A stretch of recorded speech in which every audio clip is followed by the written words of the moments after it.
America, Israel, Iran మధ్య జరుగుతున్న యుద్ధం కారణంగా ప్రపంచం మొత్తం ఇంధనం కొరత ఏర్పడటంతో ప్రధాని నరేంద్ర మోడీ పొదుపు పాటించాలంటూ ప్రజలకు పిలుపునిచ్చారు.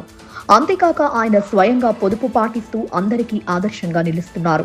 తన కాన్వాయ్లో సగానికి పైగా వాహనాలను తొలగించాలని భద్రతా సిబ్బందిని ఆదేశించారు.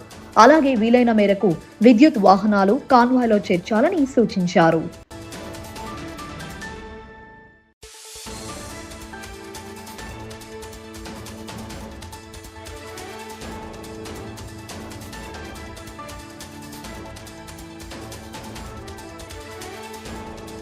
అమెరికా, ఇజ్రాయెల్, ఇరాన్ మధ్య జరుగుతున్న యుద్ధం కారణంగా ప్రపంచం మొత్తం ఇంధనం కొరత ఏర్పడటంతో ప్రధాని నరేంద్ర మోడీ పొదుపు పాటించాలంటూ ప్రజలకు పిలుపునిచ్చారు. అంతేకాక ఆయన స్వయంగా పొదుపు పాటిస్తూ అందరికీ ఆదర్శంగా నిలుస్తున్నారు. తన కాన్వాయ్లో సగానికి పైగా వాహనాలను తొలగించాలని భద్రతా సిబ్బందిని ఆదేశించారు. అలాగే వీలైన మేరకు విద్యుత్ వాహనాలు కాన్వాయ్లో చేర్చాలని సూచించారు.